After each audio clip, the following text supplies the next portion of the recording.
नमस्कार दोस्तों, मैं आपके सामने एक वापस आया हूँ। रीट लेवल फर्स्ट का जो फॉर्म डाले जा रहे हैं उसके बारे में बहुत सारे बार मेरे पास फोन आए हैं, कॉल्स आए हैं कि सर इसमें कौन से जिले फिल करें, क्या करना चाहिए। तो जो आप फॉर्म डाल रहे हो उसकी जो प्रोसेस है उसको लेके आया हूँ मैं कि किस प्रकार से आपको प्रोसेस करनी है। कई आउट ऑफ राजस्थान से भी है, इनको पता ही नहीं है किस प्रकार से फॉर्म डाले जाते हैं। तो इन फॉर्म डालने का जो तरीका है उसके बारे में बताना आया हूँ। राजस्थान के कुछ जिले ऐसे भी है जिनको डायरेक्ट जोन में डाला हुआ है और डायरेक्ट जोन के कारण पूछे जा रहे हैं कि सर हमें कौन सा जिला डालना चाहिए, डायरेक्ट जोन है या नहीं है। तो आपको अवगत करा देता हूँ। पश्चिमी राजस्थान का बीकानेर, जैसलमेर, बाड़मेर, डूंगरपुर, बांसवाड़ा, बारा, झालावाड़, ये जो जिले हैं, प्रतापगढ़, ये डायरेक्ट जोन में आते हैं। यानी यहाँ पे गवर्नमेंट की पॉलिसी कुछ इस प्रकार की है कि अगर यहाँ पे किसी का सिलेक्शन हो जाता है तो उनका ट्रांसफर होना मुश्किल है। और आप प्राइमरी टीचर बनने जा रहे हो तो प्राइमरी टीचर के लिए हालांकि पोस्टें ज्यादा जरूर है उन क्षेत्रों में, लेकिन पोस्ट ज्यादा होने का मतलब ये है कि वहां पे ही रहना पड़ेगा आपको। ट्रांसफर होने की जो पॉलिसी हालांकि गवर्नमेंट ने इस बार पुराने वालों के लिए खोली जरूर है, डायरेक्ट जोन वालों के लिए, लेकिन कंफर्म नहीं कह सकते कि आपको वापस आने का मौका मिलेगा या नहीं मिलेगा। क्योंकि वहां पे आप अगर आप मतलब स्कूल लेक्चरर बनते हो या सेकंड ग्रेड टीचर बन रहे हो तब तो आपको ऐसा लगता है कुछ सीखने के लिए बन रहे हो, उसमें आपका इंप्रूव होता है। लेकिन 1 से 5 तक का आप टीचर बन रहे हो तो इसमें इंप्रूव नहीं होता है, और इंप्रूव नहीं हो रहा है तो आपको कोई फायदा नहीं है उस क्षेत्र में जाने के लिए। मेरा तो मानना यही है। और ये जरूरी नहीं है कि आपको ज्वाइन नहीं करना है, ज्वाइन जरूर करना है। अगर आप पहली जॉब है आपकी तो आपको ज्वाइन करना है। लेकिन मैं जो कह रहा हूं, आप पहली प्राथमिकता अपने डायरेक्ट जोन में ना डाले जिनके नंबर अच्छे बन रहे हैं। जो हमने पिछले वाले वीडियो में लेवल फर्स्ट वाले में जो मेरिट बनाई है उस मेरिट से अगर आपके नंबर 4-4, 5-5 नंबर ज्यादा बन रहे हैं तो आप अदर्स जिले चूज करें। शेखावाटी के जिले हुए या जोधपुर डायरेक्ट जोन में नहीं आता है, तथा अदर्स जो जिले हैं पूर्वी राजस्थान के, इनको चूज करें, ये डायरेक्ट जोन में नहीं आते हैं। उसमें क्या होगा कि आप इंप्रूव भी कर सकोगे अपने स्किल को आगे। केवल टीचर ही थर्ड ग्रेड नहीं बने रहोगे, और भी बहुत सारी जॉब्स आती है, बहुत सारे स्किल्स आते हैं, उसमें तैयारी करने का मौका मिलेगा। अगर आप डार्क जोन में रह जाओगे तो डार्क जोन ही रह जाओगे, 10-10 साल आपका ट्रांसफर नहीं हो पाएगा। इसलिए आपको डार्क जोन को फिल करने से पहले विचार करना है कि डार्क जोन में जाना है या नहीं जाना है। और जिन लड़कों के नंबर नजदीक है, कट ऑफ के नजदीक है, जैसे हमने 101 बताया है तो किसके 102, 103 है या 100 है, वो डार्क जोन फिल करें। क्योंकि सबसे पहले आपकी प्राथमिकता जॉब लेनी है, बाद में अपने को जिला लेना है। बहुत सारे बच्चे ये कहते हैं लगने से पहले कि हमें तो चाहे गुजरात भेज दो, हम तो लगने के लिए तैयार है, हमें चाहे महाराष्ट्र भेज दो, लगने के लिए तैयार है। तो पहली प्राथमिकता आपको जॉब पकड़नी है। इसके लिए चाहे डार्क जोन हो चाहे कोई भी जोन हो, आपको जहां पे सीटें ज्यादा है वहां पे फिल करें। लेकिन जब आपके मार्क्स अच्छे हैं तब आप डार्क जोन में कतई ना फिल करें। ये बात हमेशा ध्यान रहे।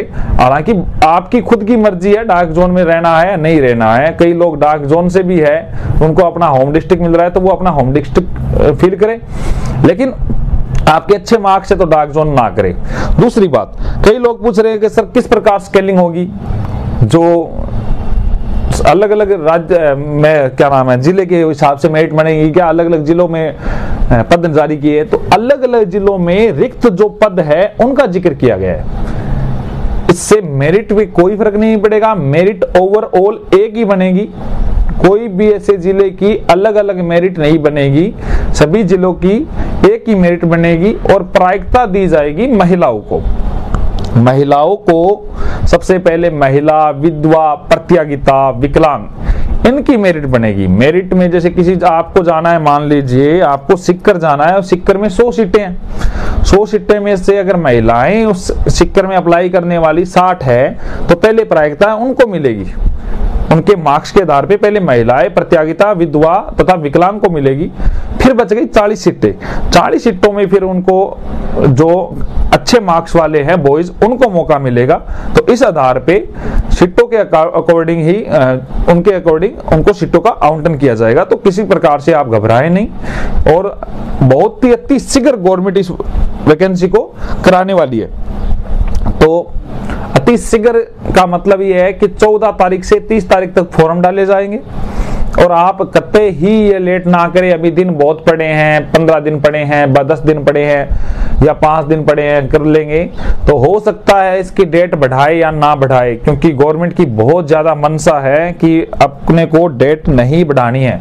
डेट नहीं बढ़ाने के चक्कर में है गवर्नमेंट, डेट नहीं बढ़ाने के पक्ष में है, क्योंकि गवर्नमेंट इसको जल्द से जल्द वैकेंसी को फिल करवाना चाहती है। और गवर्नमेंट के ये नाक का सवाल है, ये जो वैकेंसी है इनके नाक का सवाल है। शिक्षा मंत्री के लिए भी बड़ी वैकेंसी है और इसलिए इनके लिए कोई भी डेट नहीं बढ़ाने की प्रावधान है। अगर 1-2 दिन की बढ़ा भी दे तो कोई फर्क नहीं पड़ेगा, क्योंकि लास्ट दिनों में अगर सर्वर बिजी हो, कुछ और हो, ऐसी बातें आए तो डेट बढ़ा भी सकते हैं। लेकिन आप ये मान के चले कट ऑफ जारी हो जाएगी 7 दिन बाद में, जब से लास्ट डेट होगी उसके 7 या 8 दिन बाद में कट ऑफ जारी कर दी जाएगी बीकानेर निदेशालय द्वारा।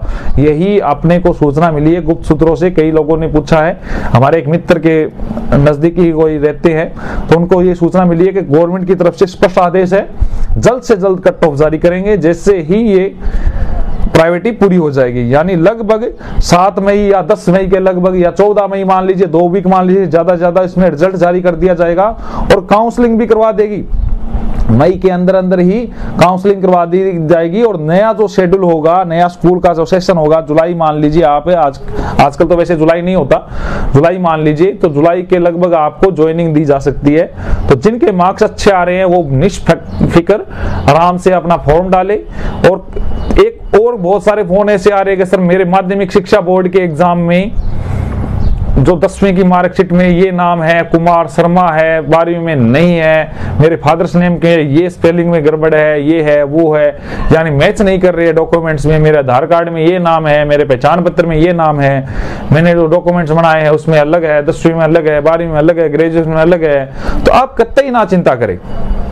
लगना मुश्किल होता है, हटाना बहुत मुश्किल होता है। लगना मुश्किल होता है, उससे ही ज्यादा हटाना मुश्किल होता है। एक बार लग जाओ, आपके डॉक्यूमेंट्स पहुंच जाते हैं, उसके बाद में आपको कोई हटा नहीं सकता। और बात रही नाम में फेरबदल की, तो एक एफिडेविट लग जाएगा, उससे आपको बता दिया जाएगा ये जो बाबूलाल स्वामी है, ये बाबू लाल है या बाबू कुमार है, ये सारे एक ही है। इसका एक आपको स्टाम्प दे देना या एफिडेविट दे देना, जिससे आपका मैटर क्लियर हो जाएगा। उसमें कोई किसी प्रकार की आपको चिंता करने की जरूरत नहीं है, क्योंकि गवर्नमेंट, दूसरी बात यह है कि जो रीट सेकंड लेवल की बात चल रही है, सेकंड लेवल वाले भी टेंशन ले बैठे हैं कि क्या होगा 19 तारीख को। ये बहुत सारे मेरे वीडियो डालने के बाद में मैसेज वगैरह आया है कि सर मतलब पेपर रद्द होगा क्या, ऐसे होगा। तो गवर्नमेंट के नाक का सवाल है, बिल्कुल ये कतई भी पेपर रद्द नहीं होगा। और गवर्नमेंट के जो सीनियर एडवोकेट है, इस बार सरकार की तरफ से पैरवी कर रहे हैं, वो जो स्टे लगा हुआ है 19 तारीख को, उसको हटा दिया जाएगा, उसको हटवा दिया जाएगा 1 या 2 हियरिंग में, जिससे भर्ती प्रक्रिया सेकंड लेवल की भी बहुत स्पीड से पूरी की जाएगी। और जो मैथ साइंस वाला जो लफड़ा है वो भी जल्दी ही सॉर्ट आउट कर दिया जाएगा। तो आप कतई ना घबराए, किसी प्रकार की टेंशन ना ले, जो भी चीज की डॉक्यूमेंट्स की वगैरह वो तैयार रखे। जिनके ऐसे लग रहा है कि मेरा नंबर नजदीक है या अच्छे मार्क्स है, तो वो डॉक्यूमेंट्स की तैयारी करे और चिंता ना करे किसी प्रकार की। फर्स्ट लेवल वालों की जल्द से जल्द नियुक्ति की जाएगी। और माध्यमिक शिक्षा क्या नाम है, निदेशालय जो है ये बीकानेर वाला, वो जल्द से जल्द कट ऑफ जारी कर दिया जाएगा। अब कट ऑफ जो मैंने आपको बताई है उसके इर्द गिर्द ही रहनी है, उससे कोई भी ज्यादा कतई ऊपर नीचे नहीं है। 1-2 नंबर अगर ऊपर नीचे हो जाती है तो बात अलग है, वरना ऐसा कुछ नहीं होगा, सेम वही रहनी है सारी कट ऑफ। आप तैयारी करें अपनी और परेशान ना हो, बहुत सारी पोस्ट है और बहुत सारी पोस्ट पे आपकी कट ऑफ डाउन ही आएगी। और अच्छे तरीके से आप चिंता ना करें। और 2015 वालों के बारे में पूछ रहे हैं बहुत सारे के 2015 में सर वाले फील करेंगे क्या? बिल्कुल फील करेंगे, वो होम डिस्ट्रिक्ट में आने के लिए करेंगे, लेकिन बाद में वो उनको होम डिस्ट्रिक्ट मिलता है या नहीं मिलता है, बाद में अगर होम डिस्ट्रिक्ट नहीं मिलता तो वो क्यों ज्वाइन करेंगे? नहीं करेंगे, वो पहले वाले ज्वाइन नहीं करेंगे। तो आप चिंता ना करें, 1-2 नंबर से किसी की वेटिंग रहती है तो बिल्कुल परेशान ना हो, वेटिंग भी निकलेगी और जल्द ही वेटिंग वालों की भी नियुक्ति होगी। गवर्नमेंट इसमें पूरी प्रतिबद्ध है। गवर्नमेंट जल्द से जल्द, चुनावी साल है, आप सभी को पता है, बहुत सारी वैकेंसी आई हुई है और जो फर्स्ट ग्रेड सेकंड ग्रेडिंग की तैयारी करने चाह रहे हैं बच्चे, वो भी ध्यान दे, किसी एक एग्जाम की तैयारी करें। ऐसे नहीं है कि सर मैं फर्स्ट ग्रेड आ गई, पद नहीं है फर्स्ट ग्रेड में जिनके, वो क्यों तैयारी कर रहा है? या आपको तो एक ही सीट चाहिए, अगर आपका अच्छा पकड़ है तो आप एक सीट के लिए दौड़ो, एक सीट के लिए अच्छी तैयारी करो। तो आप सभी निष्फिक्र होकर किसी भी प्रकार से जो भी डिटेल्स है वो आपको सेंड कर दूंगा अपने चैनल के द्वारा। आप चैनल के द्वारा जुड़े रहे, बहुत सारी चीजें आपको सीखने को मिलेगी। और जो भी डॉक्यूमेंट्स चाहिएंगे, जो मांगे जाएंगे, वो सबसे पहले मैं आपको अवेलेबल करवा दूंगा। ये डॉक्यूमेंट्स चाहिएंगे। और फिर भी डॉक्यूमेंट्स तैयार नहीं होते तो आप चिंता ना करें किसी प्रकार की, आपको कोई बाहर नहीं कर सकता जब आप सिलेक्ट हो गए हो, ठीक है। बाकी चिंता ना करें। कोई चीज की जानकारी लेनी हो तो मेरे नीचे साइन नंबर चल रहे हैं, उस नंबर पे आप कॉल कर लीजिएगा। धन्यवाद।